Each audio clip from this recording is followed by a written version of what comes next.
इस एपिसोड की स्टार्टिंग में प्रोफेसर गुओ ने क्लास के सभी स्टूडेंट्स को संबोधित किया। ग्रेजुएट की जून की शुरुआत में आयोजित की जाएगी।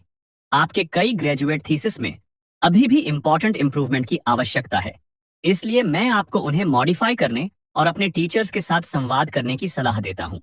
ग्रेजुएट होने तक केवल 3 महीने बचे हैं और समय कम है। मुझे आशा है कि आप सभी अपने कैंपस लाइफ का सही एंडिंग करेंगे। हालांकि स्टूडेंट्स क्लियरली निराश थे। ग्रेजुएशन प्रोजेक्ट की कठिनाई कठिन थी। कुछ स्टूडेंट्स ने कहा कि हमें अभी तक इंटर्नशिप या जॉब नहीं मिली है। और प्रोफेसर गो के जाने के बाद जंग शुएली की दोस्त ने पूछा, कल टीचर गो के साथ आपकी बातचीत कैसी रही? क्या वह अब भी हमेशा की तरह स्ट्रिक्ट है? जंग शुएली ने क्लियरली छिड़कर जवाब दिया, यह सिर्फ एक घटिया थीसिस है, लेकिन सॉल्यूशन इसे इतना सीरियस बना रहा है। क्या कोई वास्तव में सोचता है कि ग्रेजुएट के थीसिस हाई क्वालिटी वाले होने चाहिए? यह सिर्फ एक फॉर्मेलिटी है। इसे इतना बड़ा इशू क्यों बना रहे हैं? जांग शुएली की बात सुनकर श्याओनिंग ने बीच में टोका और कहा, टीचर गुओ, हमारे अपने लाभ के लिए हमें गाइड करने के लिए समय और प्रयास कर रहे हैं। केवल अपनी थीसिस को ठीक से पूरा करके ही आप वर्कफोर्स में एंट्री करने पर अधिक कॉम्प्लेक्स प्रॉब्लम्स को हल करने के लिए रिक्वायर्ड एक्सपीरियंस प्राप्त करेंगे। फिर जांग शुएली ने परेशान होकर जवाब दिया, ठीक है ठीक है, आप एक एक्सेलेंट स्टूडेंट हैं और टीचर के प्रिय हैं। बस अपने बारे में चिंता करें और परवाह करने का दिखावा करना बंद करो। जंग शुएली का एटीट्यूड देखकर शाओनिंग ने सोचा कि जब धन एक सर्टेन लेवल पर पहुंच जाता है तो वह पावरफुल होता है। लेकिन जंग शुएली, तुम्हारा परिवार अभी उतना अमीर नहीं है। उसने कहा, कोई बात नहीं, इसका मुझसे कोई लेना देना नहीं है। इसी बीच शाओनिंग की दोस्त ने उसे बुलाया और कहा, चलो कैफेटेरिया में चलते हैं। और वे दोनों साथ में वहां से चले गए। उसके बाद एक लाल बालों वाला लड़का जंग शुएली के पास आया और कहा, मिस्टर गुओ वास्तव में स्टबर्न है। क्या होगा अगर वह तुम्हारी ग्रेजुएशन की पढ़ाई में देरी करवा दें और तुम्हें डिप्लोमा न दें? तुम जानती हो कि आजकल बहुत सी कंपनीज ग्रेजुएशन सर्टिफिकेट मांगती हैं। तुम्हारा परिवार अमीर हो सकता है और तुम्हें जॉब खोजने के बारे में चिंता करने की जरूरत नहीं है। लेकिन क्या यह शर्म की बात नहीं होगी कि तुम 4 साल तक पढ़ाई करो और डिप्लोमा भी ना पाओ? पीले बालों वाला एक और लड़का बोला, भले ही तुम ग्रेजुएट होने वाले हो, टीचर्स यूजुअली स्टूडेंट्स के लिए चीजों को मुश्किल नहीं बनाना चाहते हैं। अगर आप मिलते हो तो एक अच्छी छाप छोड़ना बेहतर है। जंग शुएली ने मुस्कुराते हुए दोनों लड़कों से कहा, मैंने कभी कोई कोर्स फेल नहीं किया, मैं पास क्यों नहीं होंगी? ये तो सिर्फ मेरी ग्रेजुएशन की थीसिस है। अगर मिस्टर गुओ वास्तव में मेरे प्रयास को अप्रिशिएट नहीं करते हैं तो मैंने पहले ही पता लगा लिया है कि क्या करना है।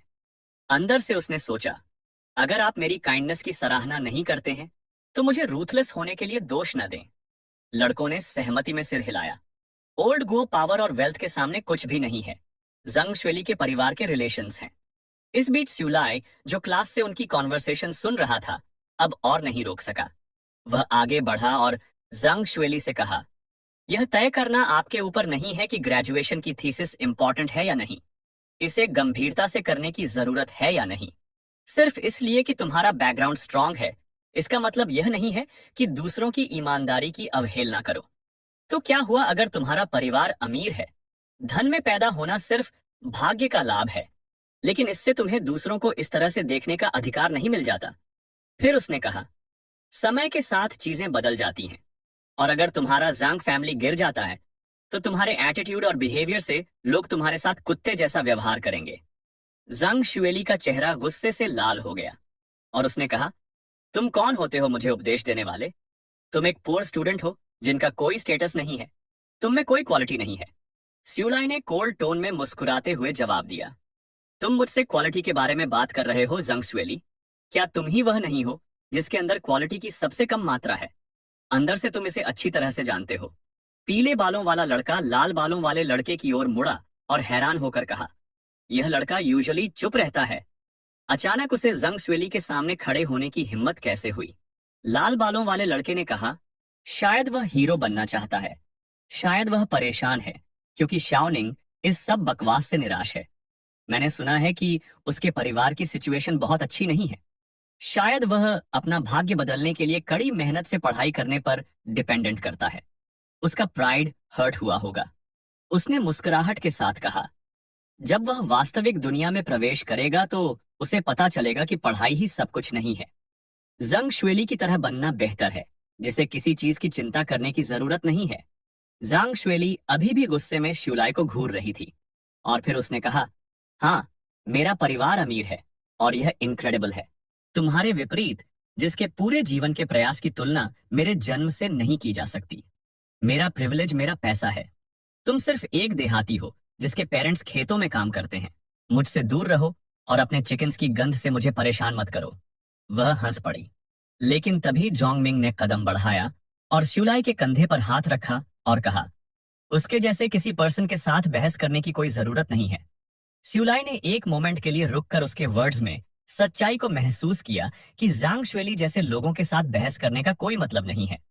इसके अलावा, भले ही उसने अपने पिछले जीवन में बहुत परेशानी पैदा की हो, उसने इस जीवन में इतना भयानक कुछ नहीं किया है कि उसे उस तरह की सजा मिल सके। उसने अंदर ही अंदर आह भरी, मैं इस बार इसे जाने दूंगा। एक इडियट को मौका देना बेहतर है। सिउलाई को डीपली पता था कि जांग श्वेली जैसे लोग कभी नहीं बदलेंगे। उसके जैसे लोग हमेशा अपने गोल्स को प्राप्त करने के लिए शॉर्टकट्स अपनाते हैं। चाहे वे कितनी भी बार फेल हों, वे वही गलतियां दोहराएंगे।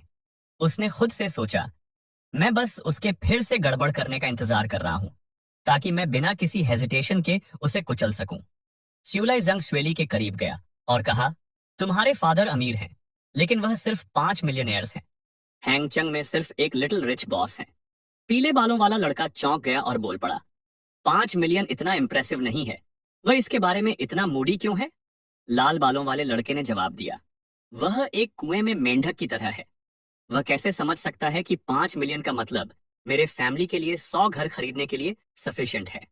सिउलाई ने उन्हें इग्नोर करना जारी रखा और जंग शुएली से बात करते हुए कहा, इस दुनिया में बहुत से लोग हैं जो तुम्हारे पिता से कहीं ज्यादा रिच और पावरफुल हैं। तुम दूसरों पर अत्याचार करने के लिए वेल्थ का इस्तेमाल कर सकते हो, लेकिन जब सिचुएशन बदल जाती है और कोई तुम पर अत्याचार करने के लिए वेल्थ का यूज करता है, तो रोना और चिल्लाना मत। फिर वह झुककर फुसफुसाया, मैं उस दिन का इंतजार कर रहा हूं जंगश्वेली। ये सुनकर जंगश्वेली का चेहरा पीला पड़ गया। आश्चर्य और गुस्से का मिक्सचर उस पर छा गया। मुझे अचानक इतना चिल्ड क्यों आ रहा है, उसने सोचा। इस बीच स्यूलाई जोंगमिंग की ओर मुड़ा और लापरवाही से पूछा, तुम दोपहर के भोजन के लिए क्या चाहते हो? जोंगमिंग मुस्कुराए और कहा, लांझो नूडल्स अच्छा लगता है। स्यूलाई ने सिर हिलाया और कहा, ठीक है, आज मैं तुम्हें ट्रीट दूंगा। जोंगमिंग अभी भी एक्साइटेड था। उसने कहा, ब्रदर शिवलाई, तुम अभी बहुत अच्छे हो। मैं बहुत एक्साइटेड हूं। तुमने जो कहा वह अमेजिंग था। और एटिकेट को भूल जाओ, मैं डेफिनेटली अपने नूडल्स में बीफ के 2 एक्स्ट्रा स्लाइसेस लूंगा। गुस्से में जंग शुएली ने चिल्लाकर कहा, तुम क्या बनने का प्रिटेंड कर रहे हो? उसने शिवलाई पर हमला किया और उसे थप्पड़ मारने का ट्राई किया, लेकिन शिवलाई ने आसानी से उसकी कलाई पकड़ ली और कहा, लड़कियों को लड़ने और मारने के बारे में चिल्लाना नहीं चाहिए। शिवलाई ने शांति से उससे कहा, सावधान रहो, वरना तुम्हारे हार्मोन्स खराब हो जाएंगे। गुस्से में जंग शुएली ने उसे लात मारने की कोशिश की, लेकिन किसी तरह वह लाल और पीले बालों वाले लड़कों की ओर पीछे की ओर उछल गई। ये सब देखने वाले दंग रह गए और पूरी भीड़ में फुसफुसाहट तेजी से फैल गई कि अभी क्या हुआ। एक स्टूडेंट ने कंफ्यूजन में पूछा। ऐसा लग रहा था कि जंग श्वेली शुलाई को थप्पड़ मारना चाहती थी, लेकिन वह इतनी तेजी से चला गया कि जंग श्वेली ऐसे ही गिर गई। तभी लाल बालों वाला लड़का जंग श्वेली की मदद करने के लिए दौड़ा और कहा, क्या तुम ठीक हो? उसने पूछा। पीले बालों वाले लड़के ने देखा और चौंक गया, क्योंकि जंग श्वेली आंसुओं के कगार पर थी। वह अभी भी सोच रही थी कि अभी क्या हुआ था। बाद में लड़कों के हॉस्टल में वापस आकर जोंगमिंग मुस्कुराना बंद नहीं कर सका और कहा, ब्रदर, तुम बहुत अच्छे थे। अभी तुम बिना दिखावा किए चले गए, लेकिन क्या तुमने जंग श्वेली का चेहरा नहीं देखा? वह पीली पड़ गई थी। वह अपनी खुद की सीमाओं को भी नहीं जानती। वह तुम्हारे सामने दूसरों को इस तरह कैसे देख सकती है? लेकिन फिर क्यूरियस जोंगमिंग ने पूछा, क्या तुमने सीक्रेटली चीगोंग या कुछ और सीखा है? जंग श्वेली इतनी दूर इतनी तेजी से कैसे वापस फेंक गई? स्यूलाई मुस्कुराया और जवाब दिया, अगर मैं तुमको बताऊं कि मुझे भी नहीं पता, तो क्या तुम मुझ पर बिलीव करोगे? यह अजीब था। जोंगमिंग निराश लग रहा था। क्या तुम उम्मीद करते हो कि मैं विश्वास करूं? स्यूलाई ऑनेस्टी से हंसा और कहा, मुझे नहीं पता कि यह कैसे हुआ। शायद वह सिर्फ इसलिए फिसल गई क्योंकि वह ध्यान नहीं दे रही थी। जोंगमिंग अभी भी सस्पिशियसली कह रहा था, यह बहुत फॉर्मल है। ऐसा कोई तरीका नहीं है कि वह सिर्फ फिसल गई हो। स्यूलाई के पास कोई जवाब नहीं था। वह पूरी तरह से समझ नहीं पाया कि क्या हो रहा था। पहले उसका कॉफी शॉप एक अजीब गोल्डन लाइट से घिरा हुआ था, और फिर जब वह नहा रहा था तो वही गोल्डन लाइट दिखाई दी। कंफ्यूजन में उसने सोचा था कि यह गोल्डन लाइट क्या है। रीबर्थ के बाद मुझ में किस तरह की पोटेंशियल अवेकन हुई, और अब वही चीज जंग श्वेली के साथ हुई थी। इससे पहले कि वह प्रतिक्रिया कर पाता, उसका शरीर अपने आप हिल गया और उसकी आंखों के सामने उसकी हरकतें धीमी हो गईं। वह उसकी एक्टिविटीज की गति भी देख सकता था। जब जंग श्वेली ने उसे लात मारने की कोशिश की तो ऐसा लगा जैसे उसके शरीर के चारों ओर अचानक एक शील्ड क्रिएट हो गया था जो उसे दूर धकेल दिया। यह एक कॉइंसिडेंस नहीं हो सकता, स्यूलाई ने सोचा। मेरे साथ कुछ ऐसा हो रहा है जिसे साइंस द्वारा समझाया नहीं जा सकता। इस बात की तह तक जाने के लिए उसने अगले दिन यूनिवर्सिटी लाइब्रेरी जाने का निर्णय लिया। अगले दिन हैंगचेंग यूनिवर्सिटी लाइब्रेरी में स्यूलाई ने हिस्ट्री और मिथोलॉजी की बुक्स का ढेर उठाया और उन क्लूज की तलाश करने लगा जो यह बता सकें कि उसके साथ क्या हो रहा है। पढ़ते समय उसकी नजर एक किताब के एक भाग पर पड़ी जिसमें एंशंट लेजेंड्स का विवरण था। पाठ के अनुसार सोल की एनर्जी का पुनरुत्थान तब होता है जब हेवन एंड अर्थ के बीच स्पिरिचुअल एनर्जी पुनः प्रवाहित होती है और प्रबल होती है। स्पिरिचुअल रूट्स वाले सामान्य व्यक्ति ध्यान के माध्यम से इस एनर्जी को स्वाभाविक रूप से अवशोषित कर सकते हैं। वे प्रकृति की शक्तियों से जुड़ सकते हैं और हेवन एंड अर्थ के साथ विलय करके कल्टीवेशन के मार्ग पर चल सकते हैं। विभिन्न फैक्शंस, तलवारबाजी, शारीरिक प्रशिक्षण और क्यूआई कल्टीवेशन जैसे अलग अलग कल्टीवेशन तरीकों का अभ्यास करते हैं। हालांकि अमर कल्टीवेशन की कठिनाई के लिए कड़ी मेहनत, दृढ़ता और निरंतर सफलता के लिए दिन प्रतिदिन अभ्यास की आवश्यकता होती है। पाठ में इसे एक लेजेंड कहा गया है, लेकिन इसमें यह भी कहा गया है कि ऐसे कई मिथ्स समय के साथ गुजर गए हैं और अतिरंजित हो गए हैं। स्यूलाई जानता था कि ऐसी कहानियों को अक्सर उनके पुराने फोकलोर द्वारा खारिज कर दिया जाता है, लेकिन वह अपने साथ हो रही अजीब चीजों को नजरअंदाज नहीं कर सकता था। ये लेजेंड्स पूरी तरह से बेबुनियाद नहीं हो सकते, उसने सोचा। आखिरकार साइंस ने भी उन्हें गलत साबित नहीं किया है। उसने सोचा, शायद मैं स्पिरिचुअल रूट्स वाले इन सो कॉल्ड व्यक्तियों में से एक हूं। शायद वास्तव में दुनिया के कोने में चुपचाप अभ्यास करने वाले हर्मिट्स और छिपे हुए मास्टर्स हैं। स्यूलाई ने लाइब्रेरी को गहरे सोच में छोड़ दिया। मुझे नहीं पता कि स्पिरिचुअल एनर्जी का पुनरुद्धार मेरे पुनर्जन्म के बाद शुरू हुआ या नहीं, लेकिन फिर भी यह मेरा अवसर है। मुझे इसे उसी शाम सीज करना होगा। और अगले दिन सुबह 6 बजे प्रैक्टिस करने का प्रयास करने का फैसला किया। स्यूलाई में गया। उसने सुबह सुबह इंटरनेट पर पढ़ा था कि जब सनराइज होता है तो प्रैक्टिस करने का सबसे अच्छा समय होता है। प्रैक्टिशनर इस समय का उपयोग अपने शरीर को शुद्ध करने, अपनी सांसों को सुसंगत बनाने और अपनी इनर स्ट्रेंथ को कल्टीवेट करने के लिए करते हैं। वह यूनिवर्सिटी के पास एक पार्क में पहुंचे और एक पेड़ के नीचे एक शांत जगह ढूंढी और पैर मोड़कर बैठ गए और अपने मन को शांत किया। उसने भीतर की ओर कंसंट्रेट किया और कहा, देखते हैं कि क्या मैं अपने डांटियन में क्यूआई को इकट्ठा कर सकता हूं। स्यूलाई को आश्चर्य हुआ जब उसने महसूस किया कि वह वास्तव में उस एनर्जी को देख सकता है जिसका वह लीड कर रहा था और बिना किसी हेजिटेशन के इसे कंट्रोल्ड कर रहा था। उसने अपने शरीर के माध्यम से 9 चक्र के लिए स्पिरिचुअल एनर्जी को सर्कुलेट करने का प्रैक्टिस जारी रखा। वह इस प्रक्रिया में इतने इनग्रोस्ड हो गए कि उसने टेम्परेचर 29 डिग्री तक बढ़ने पर भी ध्यान नहीं दिया। उसका बॉडी गर्म महसूस करने लगा और उसने सोचा कि क्या यह नॉर्मल है। उसने अपनी आंखें खोलते हुए सोचा, मैंने इमॉर्टैलिटी कल्टीवेशन करने की थ्रेशोल्ड को छू लिया है। अगर मैं स्ट्रांग रहूं तो स्मॉल एफर्ट्स जमा हो सकते हैं और थोड़ा पानी भी एक नदी बना सकता है। लेकिन अपने एक्साइटमेंट के बावजूद वह अभी भी निश्चित नहीं था कि क्या वास्तव में इस तरह से इमॉर्टल कल्टीवेशन की जाती है। इतने लंबे समय तक अभ्यास करने के बाद उसने पाया कि उसका बॉडी लाइट महसूस कर रहा था और सुबह जल्दी उठने से होने वाली थकान और नींद लगभग गायब हो गई थी। उसने प्रैक्टिस करने के लिए हर दिन लौटने का मन बना लिया। हालांकि उसने अचानक देखा कि उसके सामने कई बुजुर्ग लोग इकट्ठा हुए थे। वे सभी एक यंग मैन को सुबह सुबह एक्सरसाइज के लिए पार्क में देखकर हैरान थे। यह बहुत अच्छा है, उनमें से एक ने कहा। युवाओं को हेल्थी रहने के लिए अधिक एक्सरसाइज करना चाहिए और फिट रहना चाहिए। एक बुजुर्ग महिला ने अपनी ग्रैंड डॉटर को शुलाई से मिलवाने की भी कोशिश की, जबकि एक और पर्सन ने उसे ताई जी क्वान के लिए सही पोस्चर सिखाने का प्रयास किया। घबराए हुए शिवलाई ने पोलाइटनेस से मना कर दिया और कहा, दादाजी दादी, मुझे क्लास के लिए स्कूल वापस जाना है, मैं अब जा रहा हूँ। द एल्डर्स के ग्रुप ने जोर दिया कि उसे प्रैक्टिस करने के लिए हर दिन आना चाहिए, लेकिन शिवलाई जल्दी से भाग गया और जितनी तेजी से भाग सकता था उतनी तेजी से भाग गया।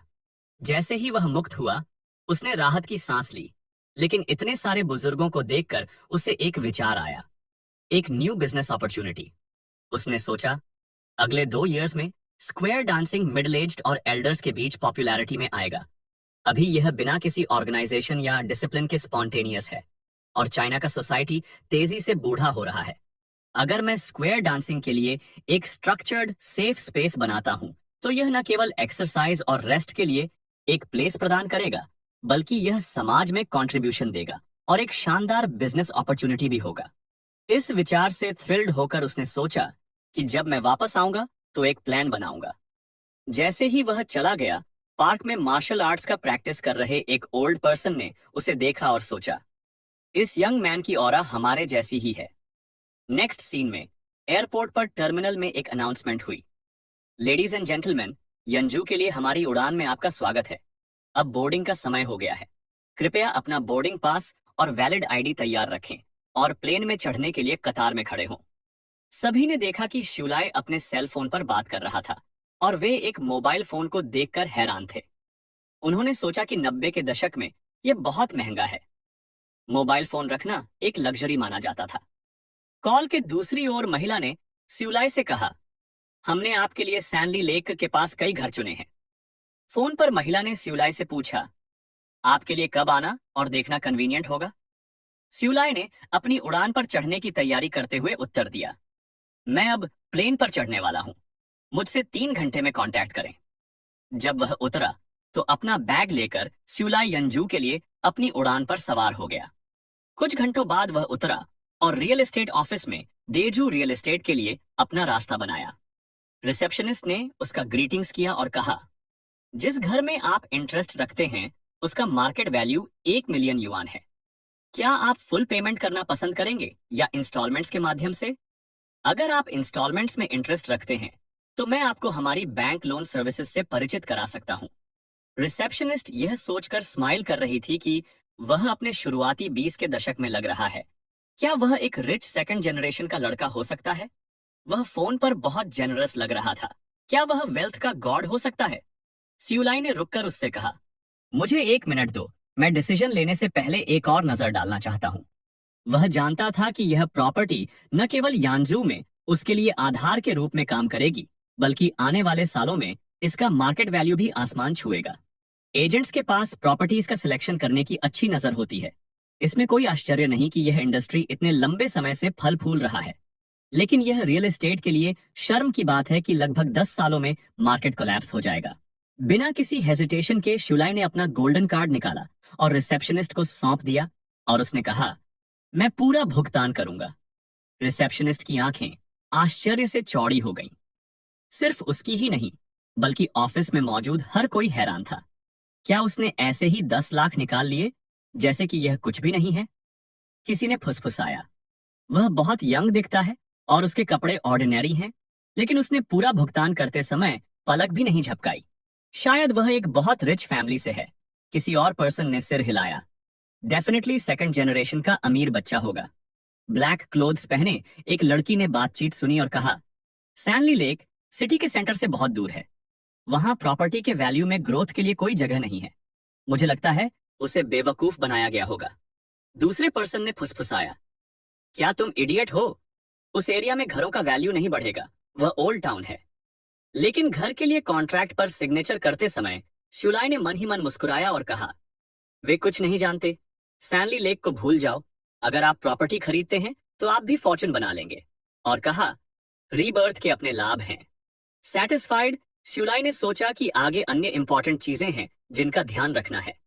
वह एक न्यूज़पेपर वेंडर के पास गया और फाइनेंशियल इवनिंग न्यूज की एक प्रति खरीदी। जैसे ही वह पेजेस को पलट रहा था, उसने फेलोंग टेक्नोलॉजी के तेजी से डेवलपमेंट के बारे में एक आर्टिकल देखा। कंपनी ने न केवल डोमेस्टिक सक्सेस हासिल की थी, बल्कि फॉरेन इन्वेस्टमेंट भी अट्रैक्ट किया था। डैडी फाइलोंग वास्तव में जानते हैं कि बिजनेस अपॉर्चुनिटीज को कैसे सीज किया जाए और टॉप पर चढ़ना है। स्यूलाई ने सोचा, लेकिन फिर वह इंटेंशनली मुस्कुराया और बोला, मैं उसे अकेले मार्केट पर डोमिनेट नहीं होने दे सकता। शाम की ठंडी हवा शुरू हो गई थी।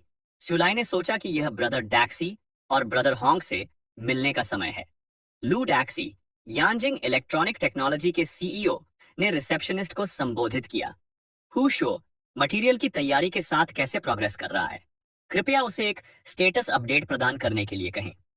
बाद में पास के एक रेस्टोरेंट में रिजर्वेशन भी करें। मुझे मिस्टर लू के सेक्रेटरी के साथ दोपहर के भोजन की मीटिंग है। फिर उन्हें इन्फॉर्म्ड किया गया कि एक यंग मैन आया है और उसने कहा है कि वह आपसे कुछ डिस्कशन करना चाहता है। लू डैक्सी ने जवाब दिया, उसे भेज दो, मैं इस समय कोई बैठक नहीं कर रहा हूं। उन्होंने मन ही मन सोचा, यह शायद एक और एम्बिशियस यूथ एंटरप्रेन्योर है जो अपने आइडियाज को पेश करना चाहता है। मैंने हाल ही में इनमें से अधिक देखे हैं। हालांकि रिफ्लेक्शन के एक पल के बाद उसने रिकंसिडर किया और दूसरे विचार पर इंस्ट्रक्शन दिया, उसे अंदर आने दो। शाहू से भी पूछो कि बाद में कौन आएगा। उसने सोचा, मैं भी एक बार युवा और इनएक्सपीरियंस था, शायद मुझे इस पर्सन को एक चांस देना चाहिए। सेक्रेटरी ने एक्सेप्टेंस में सिर हिलाया। मैं तुरंत यंग मैन को इन्फॉर्म करूंगा, उसने जवाब दिया। इस बीच स्यूलाई रिसेप्शन डेस्क पर पेशेंटली खड़ा था और अच्छी तरह से एस्टैब्लिश्ड कंपेटिटर्स पर विचार कर रहा था। अगला दरवाजा पहले से ही फल फूल रहा है, जबकि ब्रदर डैक्सी अभी भी एक स्मॉल टेक्नोलॉजी कंपनी के मैनेजर के रूप में काम कर रहा है। शुरुआत में पीछे रहना और फिर भी कंपेटिटिव बने रहना कोई आसान अचीवमेंट नहीं है। सेक्रेटरी ने टी का कप लेकर स्यूलाई से कांटेक्ट किया और पोलाइटनेस से कहा, कृपया कुछ समय वेट करें, मिस्टर लू आपसे जल्दी ही मिलेंगे, जैसे ही वह अपने वर्तमान कार्यों को समाप्त कर लेंगे। स्यूलाई ने प्रतीक्षा की और उसने एक फोन कॉल पर लू डैक्सी को देखा। आप चाइना में चेन स्टोर्स के लिए पोटेंशियल मार्केट के बारे में पूरी तरह से अवेयर नहीं हो सकते हैं, लू डैक्सी कह रहे थे। कंट्री की रैपिड इकोनॉमिक ग्रोथ और इंटरनेट की ग्रोथ के साथ आईटी टेक्नोलॉजी प्रोडक्ट्स और सर्विसेज की डिमांड तेजी से बढ़ रही है। यह मार्केट में एक्सपेंशन करने का सही टाइम है। हालांकि दूसरी तरफ का पर्सन डिस्ट्रैक्टेड और बातचीत में मूडी लग रहा था। लू डैक्सी ने कंक्लूजन निकाला, चलो किसी अन्य दिन के लिए मील का समय निर्धारित करते हैं और मैं आपको सब कुछ विस्तार से समझाऊंगा। उन्होंने कॉल एंड कर दिया और अपना ध्यान स्यूलाई की ओर मोड़ दिया। यह देखते हुए कि यह एक यंग पर्सन है, वह काफी ऑनेस्ट लग रहा है। उसके पास आकर लू डैक्सी ने पूछा, क्या आप यहाँ किसी पोस्ट के लिए अप्लाई करने आए हैं? यांजिंग टेक्नोलॉजी वर्तमान में अपने वर्कफोर्स का विस्तार करने की प्रक्रिया में नहीं है। स्यूलाई ने खड़े होकर शांति से जवाब दिया, नहीं, मैं यहाँ जॉब के लिए आवेदन करने नहीं आया हूँ। थोड़ा सा सरप्राइज्ड होकर लू डैक्सी ने पूछा, तो क्या मैं आपके आने का ऑब्जेक्टिव पूछ सकता हूँ? स्यूलाई पूरी तरह से जानता था कि ब्रदर डैक्सी की आईपी चेन स्टोर खोलने की हाल की प्लान्स शुरू से ही बर्बाद हो गई थी। स्थिति पर विचार करते हुए यह सिर्फ मार्केट की सीमाएं नहीं थीं, जो कुछ वर्षों में एक चैलेंज बन गई थी। एक पैंडेमिक का प्रसार मामलों को और जटिल कर देगा और उसकी पूरी स्ट्रैटेजी प्रॉबेबली फेल्ड हो जाएगी। हालांकि ऐसे बाहरी और अनकंट्रोल्ड कारकों पर खुलकर डिस्कशन नहीं की जा सकती थी। उसने महसूस किया कि डैक्सी के साथ उसका व्यू पॉइंट यांग फेलोंग के साथ चीजों को संभालने के तरीके से अलग होना चाहिए। सीज अनसर्टन लग रही थी और लियो यांग के विपरीत ब्रदर डैक्सी कंफ्यूजन में है, जो केवल इंसेंटिव के कुछ वर्ड्स से ही इंस्पायर्ड हो गया था। स्यूलाई जानता था कि उसे डायरेक्ट होना होगा और मूल इश्यूज को एड्रेस करना होगा। जब लू डैक्सी ने उसे हैरान होकर देखा, उसने सोचा कि क्या इस आदमी को अभी तक यह पता नहीं चला है कि क्या कहना है। इस बीच स्यूलाई ने मन ही मन सोचा कि इस समय एक मास्टर की रोल नहीं निभाना अजीब लगता है। स्यूलाई ने मिस्टर लू को सेल्फ कॉन्फिडेंस से संबोधित किया, मैं वेरियस डोमेस्टिक इंटरनेट कंपनीज की स्थिति का स्टडी कर रहा हूं और मैंने खुद भी कुछ इनसाइट्स डेवलप की हैं। मैंने आपको अपने कॉल के दौरान आईपी चेन स्टोर का मेंशन करते हुए सुना और मैं जल्द ही प्लान को छोड़ने का सजेशन दूंगा। यह सुनने के बाद मिस्टर लू ने सोचा, अगर आप यांजिंग में शामिल होना चाहते हैं तो बस सीधे कह दें। अपनी कैपेबिलिटीज को साबित करने के लिए बोल्ड स्टेटमेंट दे रहे हैं। मैंने यह खेल पहले भी देखा है। उन्होंने जवाब दिया, कंट्री इंफ्रास्ट्रक्चर के डेवलपमेंट पर कॉन्सेंट्रेट कर रहा है। लैंड की प्राइसेस लगातार बढ़ती रहेंगी। फिजिकल स्टोर्स को बढ़ती लेबर और रेंटल की लागत के कारण प्रॉफिट कमाना मुश्किल हो जाएगा। श्रिंकिंग मार्केट के लिए कंपटीशन करने के बजाय इंटरनेट की ओर अपना ध्यान केंद्रित करना बेहतर है। हालांकि मिस्टर लू की एक्सप्रेशन को देखकर स्यूलाई को एहसास हुआ कि उनके दिल में सीज ने उनकी एडवाइस को खारिज कर दिया होगा। फिर भी बाहरी तौर पर मिस्टर लू ने एक रिस्पेक्टेबल बिहेवियर बनाए रखा, जैसे कि स्यूलाई की इनसाइट की सराहना कर रहे हों। डैक्सी ने अपना सिर हिलाया और कहा, आप केवल सरफेस को देख रहे हैं, मूल को नहीं। जबकि फिजिकल स्टोर की लागत में ग्रोथ हुई है, चेन स्टोर से होने वाले प्रॉफिट उन एक्सपेंसेस को कवर करने के लिए सफिशिएंट से अधिक हैं। मिस्टर लू ने जारी रखा, आपको पता नहीं है कि यंजिंग काउंटर कितने पॉपुलर हैं। जब तक ब्रांड यंदोंग इसके साथ जुड़ा हुआ है, तब तक लॉन्ग क्यू मिलेंगे। आपके जैसे युवा लोगों ने इंडस्ट्री के उतार चढ़ाव का अनुभव नहीं किया है। केवल थ्योरी बनाना सफिशिएंट नहीं है, आपको प्रैक्टिकल एक्सपीरियंस की जरूरत है। प्रैक्टिस ही ट्रूथ को परखने का एकमात्र मेथड है। अपॉर्चुनिटीज फ्लीटिंग होते हैं। सक्सेसफुल पीपल अपनी स्थिति इसलिए प्राप्त करते हैं क्योंकि वे जानते हैं कि अपॉर्चुनिटी को कैसे पकड़ना है। अगर आप बहुत डरपोक हैं, तो आप कभी भी कुछ हासिल नहीं कर पाएंगे। मैंने यहां आने और ये बातें कहने के आपके साहस की प्रशंसा करता हूं, मिस्टर लू ने कहा। स्यूलाई ने मन ही मन मुस्कुराया, यह सोचते हुए कि हाँ, प्रैक्टिस ट्रूथ की अंतिम परीक्षा है, लेकिन मैंने नए सेल्फ कॉन्फिडेंस के साथ रीबर्थ चीट एक्टिव कर दिया है। स्यूलाई ने जवाब दिया, मेरे पास आपके लिए एक और एडवाइस है मिस्टर लू। ई कॉमर्स केवल तभी प्रमुखता में आएगा जब यह अपने खुद के लॉजिस्टिक्स को कंट्रोल करेगा। एक दिन आप बिल्कुल समझेंगे कि मेरा क्या मतलब है। मिस्टर लू ने हंसते हुए शुलाई से कहा, आप काफी इंटरेस्टिंग यंग मैन हैं, यहां तक कि मेरे दिनों की तुलना में अधिक साहसी। हालांकि उनका चेहरा सीरियस हो गया। उन्होंने कहा, सेल्फ कॉन्फिडेंस अच्छा है, लेकिन इससे कोई फर्क नहीं पड़ता कि आप कितने फियरलेस हैं। रियलिटी आपको सबक सिखाएगी। स्यूलाई अनपर्टर्ब्ड रहे और सेल्फ कॉन्फिडेंस से जवाब दिया, फिर बस वेट करें और देखें। उन्होंने मिस्टर लू को अपना बिजनेस कार्ड दिया और कहा, अगर आपको कभी मेरी मदद की जरूरत हो, तो आप जानते हैं कि मुझसे कैसे संपर्क करना है। उन्होंने ऑफिस छोड़ दिया। मिस्टर लू ने बिजनेस कार्ड पर नजर डाली और नाम देखा, स्यूलाई। शुरू में उन्होंने ज्यादा ध्यान नहीं दिया और कार्ड को डस्टबिन में फेंक दिया। हालांकि कुछ ही क्षणों बाद उन्होंने पुनर्विचार किया और कार्ड वापस ले लिया, यह सोचते हुए कि यह थोड़ा अपमानजनक लग सकता है, लेकिन मैं इसे भूल नहीं पा रहा हूं। आज यह अजीब है, उन्होंने सोचा। जब मेरा आईपी चेन एम्पायर बन जाएगा, तो कार्ड को सेफ प्लेस पर केयरफुली रखूंगा और मैं उन्हें इसे खुद देखने के लिए इनवाइट करूंगा। उन्होंने संकल्प लिया। इस बीच शुलाई मुस्कुराते हुए बिल्डिंग से बाहर चला गया। इस लेवल पर लू डैक्सी कुछ वर्ड्स के कारण लंबे समय से तैयार की गई प्लान को नहीं छोड़ेगा, लेकिन एक बार जब उसे फेलियर्स का सामना करना पड़ा और अपनी गलती का एहसास हुआ, तो वह मुझे ढूंढने आएगा। उसे उसकी इग्नोरेंस से पोलाइट होने दो, स्यूलाई ने सोचा। दोनों अपनी मुलाकात पर विचार कर रहे थे। स्यूलाई के विचार उसके अगले लक्ष्य चंदू पर चले गए।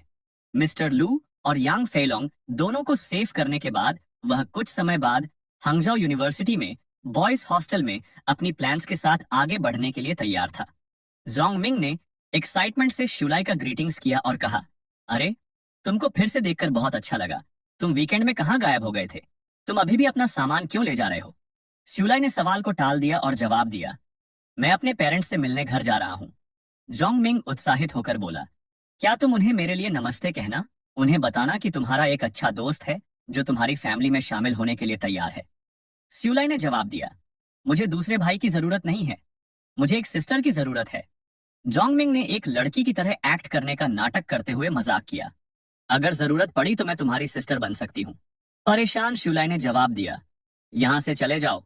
जैसे ही वह अपने दोस्त के साथ मजाक कर रहा था, उसका दिमाग वापस मिस्टर लू डैक्सी की ओर चला गया, यह सोचते हुए कि मैंने उसे अपना कांटेक्ट डिटेल्स दे दिया है, क्या वह वास्तव में बाद में कांटेक्ट करेगा? शुलाई ने चंदू के रिसेप्शनिस्ट को एक और सीडी सौंपी। यांजिंग प्लान के अनुसार डिटर्मिनेशन पूरी हो गई थी और अब असली खेल शुरू होने वाला था। जोंगमिंग की ओर मुड़ते हुए शुलाई ने पूछा, मैं पहले भी वीकेंड में घर गया हूं और तुमने मुझे कभी याद नहीं किया, इस बार अचानक इतना लगाव क्यों? जोंगमिंग ने जवाब दिया, एक ओल्ड मैन तुम्हारे बारे में पूछ रहा है। उसके डिस्क्रिप्शन के आधार पर मुझे एहसास हुआ कि वह तुम्हारे बारे में बात कर रहा था।